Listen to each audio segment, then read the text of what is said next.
markets going on, everyone? Today, 61% of the S&P 500 closed down in the red today, and to be honest, it was pretty much a chop fest for the S&P 500 as it just bounced back and forth and didn't really move that much. In today's video, we have some very important data to cover on how the housing market is getting very oversupplied as the amount of new single-family homes is swelling to the highest level since November of 2007. At the same time, tomorrow is set to be a pretty exciting day in the market as we have the big man, Jerome Powell, set to come back and give a speech, and we also have stocks like Netflix and Palantir both moving with some pretty strong momentum, and we even have some bold moves to cover about what China just did recently. We have a lot of great stuff in today's video. Make sure to stick with us all the way until the end. But Tom, let's not waste any time, so let's get right to it. Yeah, the overall market today was pretty flat. Like you said, the SPY did gap up a little bit this morning, which was nice. In pre-market, it filled it right away. But once the market opened today, the SPY started to move higher and then just chopped around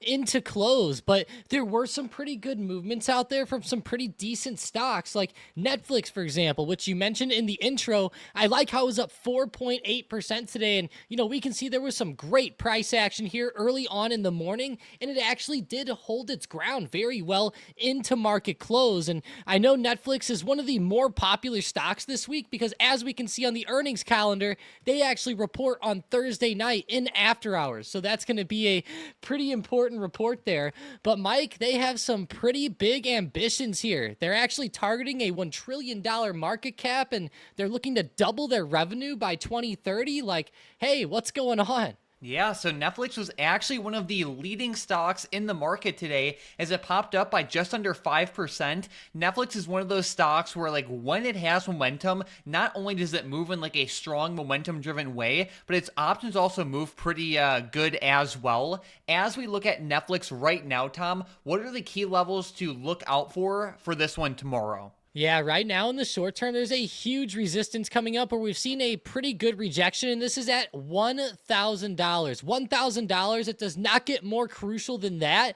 As far as psychological levels go, a lot of people like to look at, let's say, $1, $5, $10, and then it starts getting to 25, 50, 100, 200, 500, right? And then now we're at 1,000 with Netflix. So that's going to be one huge resistance to keep in mind here. There's going to be a lot of sellers stacked up at that $1,000 level. And as we start to look at it, the last time it was at 1,000, it ended up pulling back in a major way here, pulling back almost 18% over a couple weeks there. There might have been some tariff news mixed in that caused that, but either way, pretty nasty pullbacks off that $1,000 key resistance. Definitely. So either way, Netflix should definitely be on the radar as it could have some opportunities tomorrow. It has some news driving this move, and the price action's pretty good. Keep it on watch. $1,000 is a heavy level. It'll be hard to get through that. You could always, play the move before it gets to 1,000, or if you wanted to wait for more confirmation, you could always play the breakout after.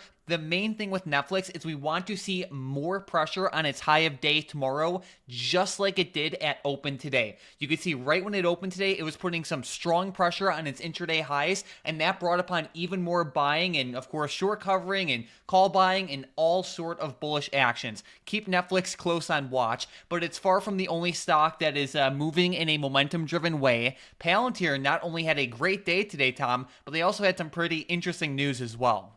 Yeah, their news I found very fascinating here. So they actually had a NATO deal where NATO finalized purchases of an AI military system here. They're calling it the Maven Smart System, or MSS NATO. I thought this was extremely interesting. Apparently, the U.S. military already uses a version of this. They said that the Space Force even uses it, the Army, the Air Force. So that's definitely something that interests me with NATO. Whenever they did this with the U.S. government, they won a $100 million contract for that.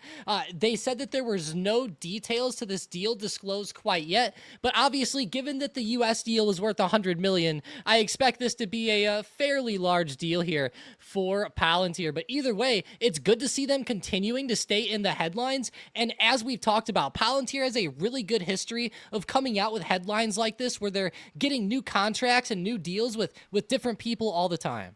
Definitely. And Palantir has been a stock that has been crushing it, not only over the past year, but also over the past few years. As we look at Palantir right now, it popped up by over 6% today. What are the key levels to watch for tomorrow? And Tom, I have a feeling that you're going to mention this $100 resistance because it is massive.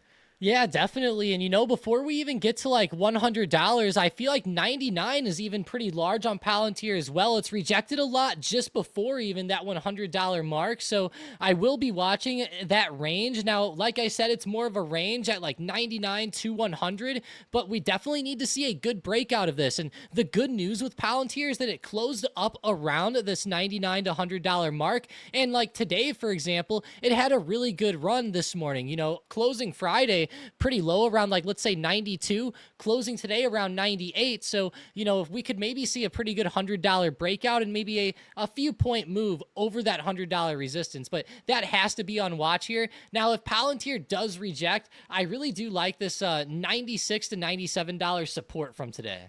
All right, sounds good. And this Palantir setup is somewhat similar to the Netflix one. The more pressure puts on its highs, the better this type of setup becomes. Definitely keep it close on the radar because it does have some news driving it, and we all know how crazy Palantir is. Just over like the past few weeks, it had lows of like $67 a share or so, and now it's all the way up close to 100 again. So it is definitely a strong mover, and that's just over the past few weeks. So keep it close on watch. But Tom, I think it's now about that time to dive deep into this crazy and somewhat scary housing market data.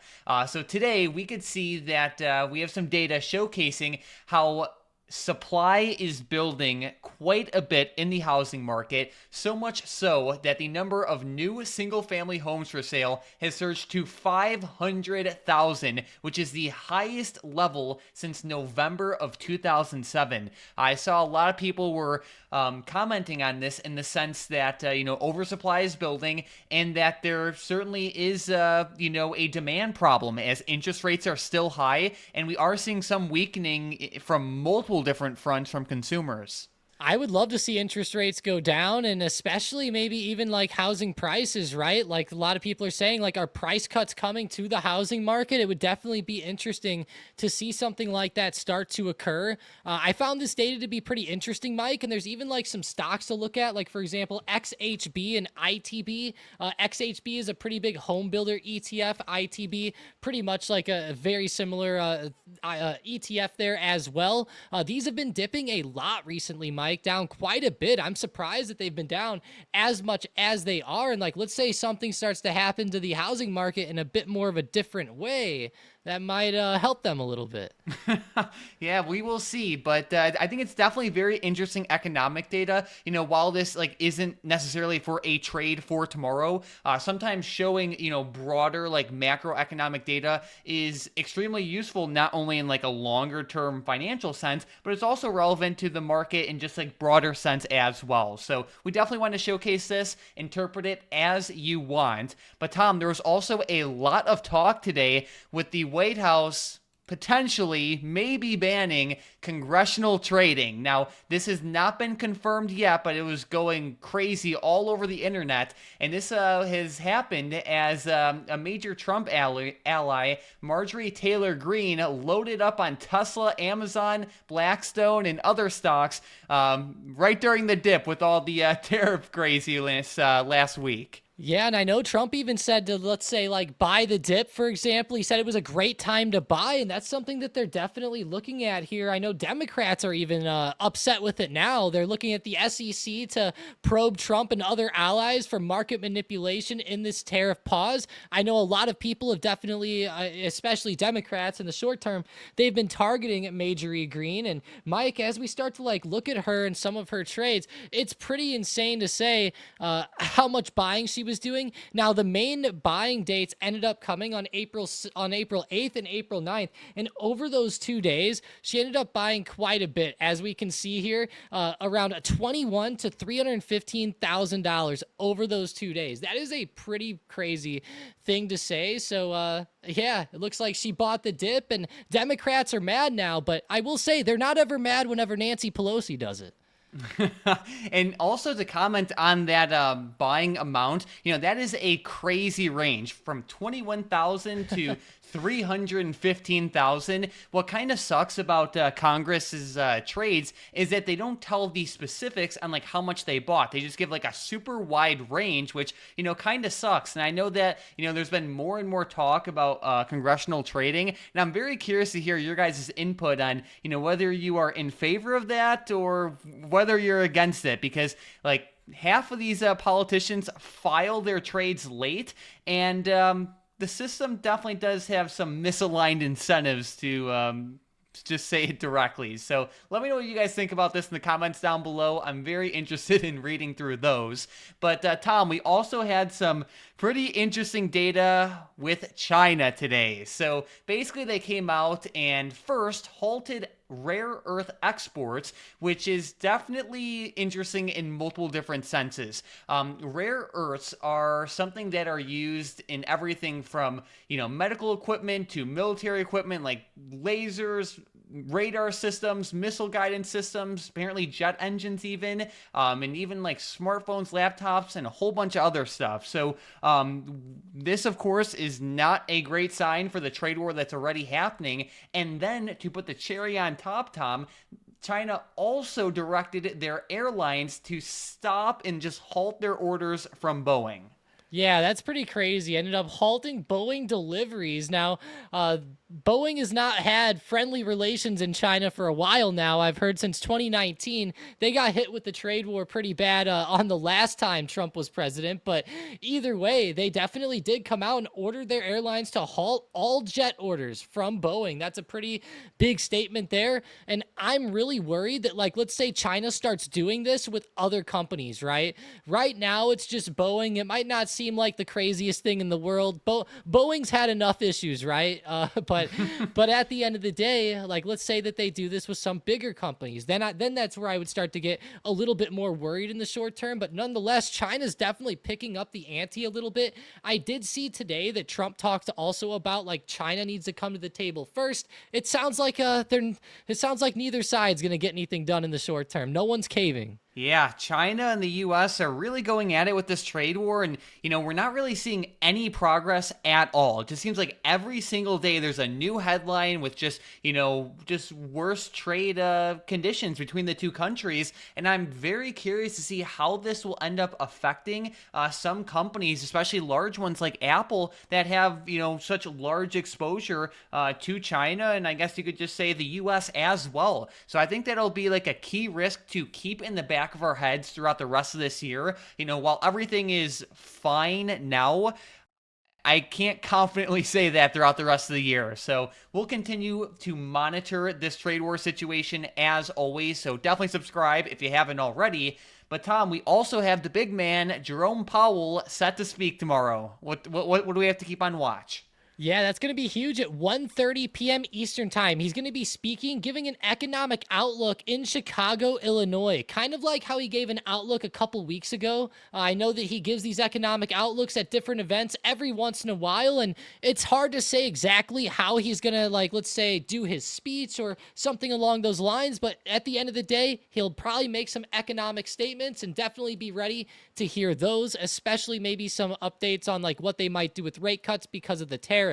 The next thing, we do also have retail sales tomorrow morning, 1 hour before the market opens at 8:30 a.m. So have that on the radar. And then as far as earnings go, we are picking things back up. ASML and USB tomorrow morning, ABT, even there in pre-market and after hours, we have AA and CSX reporting. And then, of course, Taiwan Semiconductors and Netflix Thursday, especially with that news today. I think Netflix is going to be high on the radar. Definitely. And earnings season so far has been fine. I know a lot of the big banks have already reported, like Bank of America and Citigroup today, and they did fine. Their earnings were good on both fronts, and they did beat estimates, which was good. So it's definitely a good way to start earnings season, but we are yet to see the big tech stocks report, which will have a much larger influence. And I would say Netflix is like the first major big tech stock to kick us off, so it'll definitely be an exciting day on Thursday. But Besides that, Tom, let's jump right into the SPY levels and analysis for tomorrow. SPY has been a chop fest. What are you seeing on watch, and what do we have to keep on the radar? Yeah, SPY was definitely very, very choppy today. I was actually watching a few trends on SPY. It had this trend of lower highs going on here in the short term, and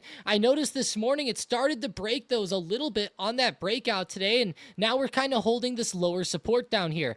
I really love support from yesterday still, right around 534 to 535.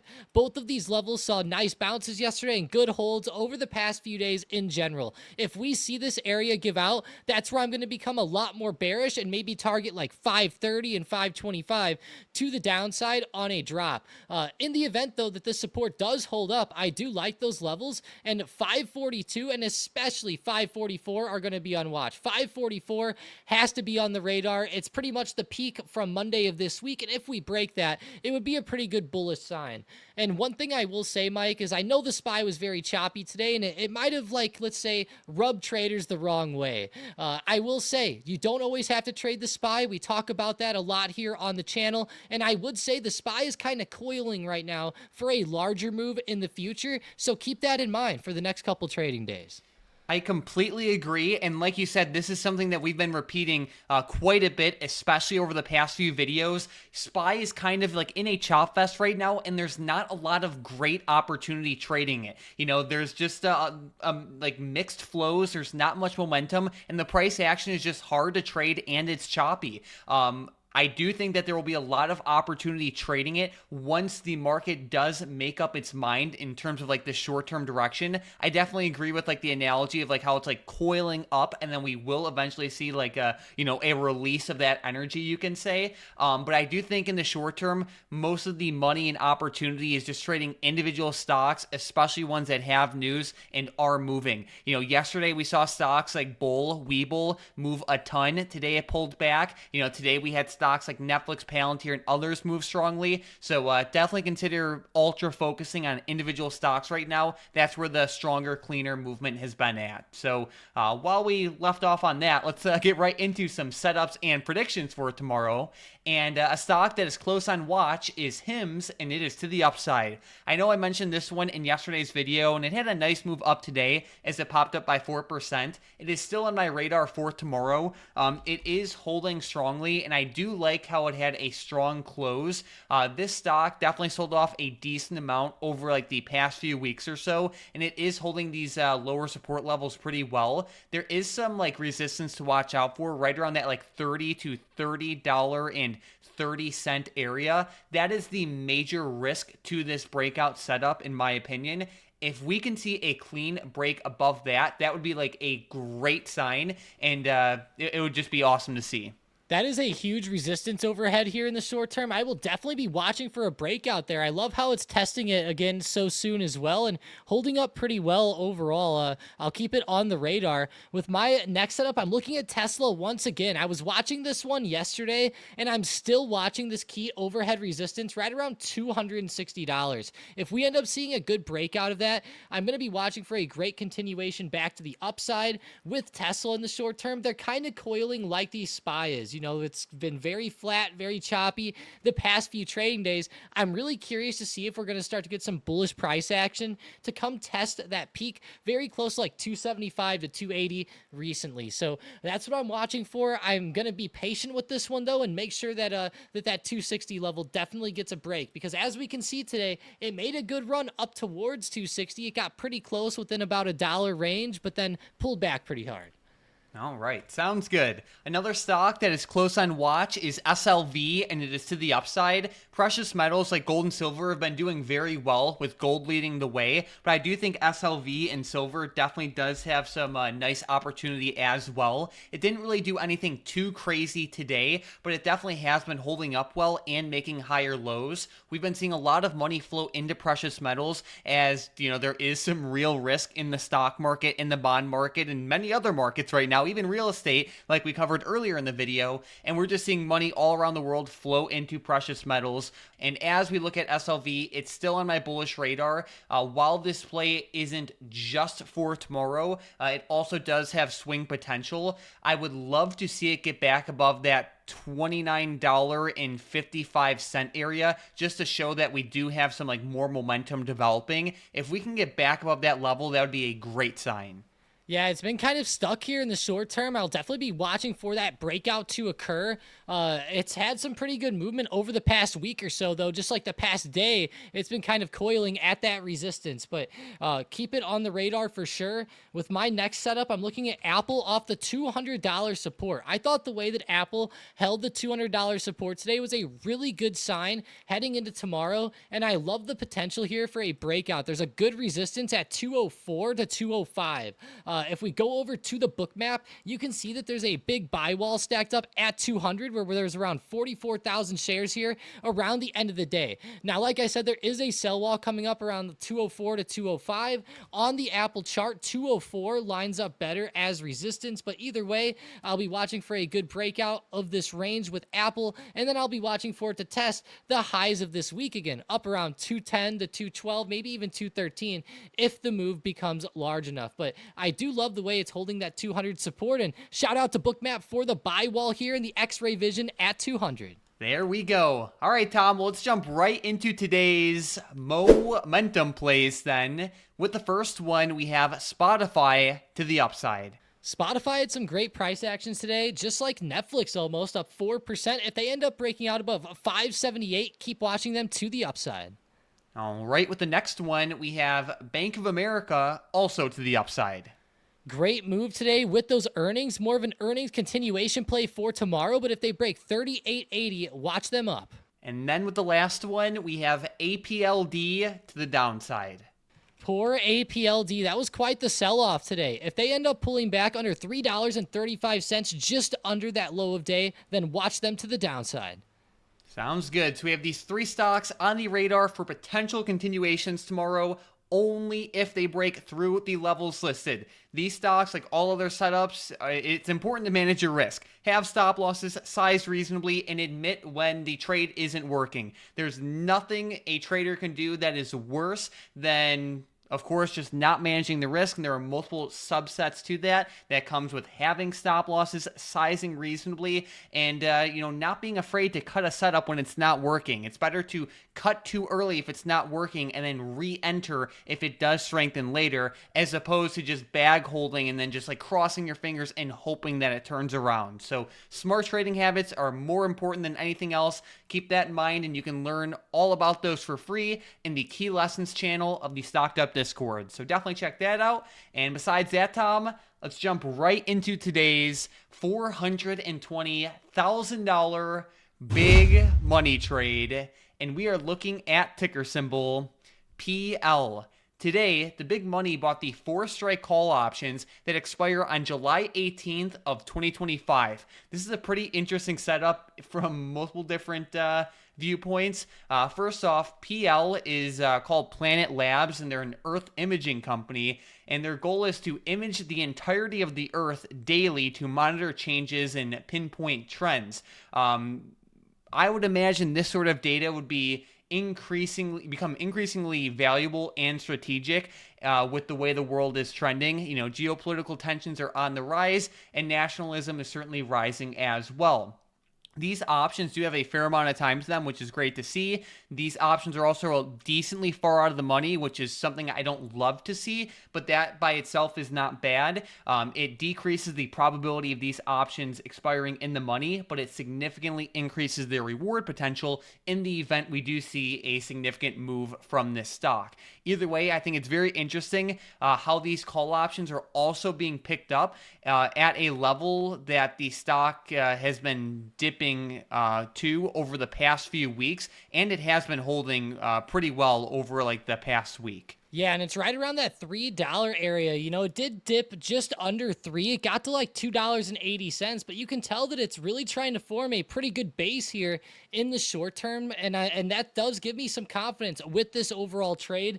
I could not believe that you said it's like an imaging company that images like the Earth daily. That's very interesting. And I would think a lot of companies and etc. would want, more data and everything along those lines over the years with this. It's definitely an interesting one that's going to pique my interest. I might even have to throw this one on the watch list, Mike. Uh-oh. Every once in a while, we find a nice stock on the big money trades that you've never heard of that could definitely, pique your interest in the short term. But either way, with this big money play specifically, very interesting. And with it being the 4 strike, it does worry me a little bit, but with the base here, that's a very good sign. If we start to fall under $3, for example, or $2.80, that would be something that worries me. No doubt. So definitely keep those levels close on watch. And some other information is that there was like 15.6 thousand calls traded today compared to 97 puts, and the call open interest is 96,000 compared to a put open interest of only like 11.6 thousand. So keep that in mind. And Tom, let's also give a giant shout out to today's member of the day, Benny C in the Stocked Up trading floor. He had a great day trading Netflix calls today and did very well as well. So huge shout out to you, Benny. Thank you so much for everything. We love having you in the community, and let's see many more screenshots like this one from you in the future. Love to see it. If you guys are into short-term trading, definitely consider obliterating that subscribe button so you can get our videos recommended to you more often. Every single day we cover the most important news, information, chart setups, big money plays, and basically everything you have to know about the market in around 20 to 25 minutes or less. But when there's a lot to cover, we certainly do go over to make sure you have all the information you need. So definitely consider obliterating that subscribe button. And also, if you've never used Bookmap yet, you are missing out. With a market environment like this one, it is especially useful to know exactly where big buyers and sellers are stacked up at. Bookmap is like the x-ray vision of the stock market. You can see exactly where all the big orders are lined up at. We can see today with Apple, we have some heavy sell walls lined up at 205 and 207, and of course that massive buy wall at 200. So if you haven't checked it out, definitely check out that first link in the description in the comments down below. Stocked Up viewers do save, so that's pretty awesome, and it's, like I said, especially useful in market environments like this one. But besides that, thank you all so much for watching, and let's crush it in the market tomorrow.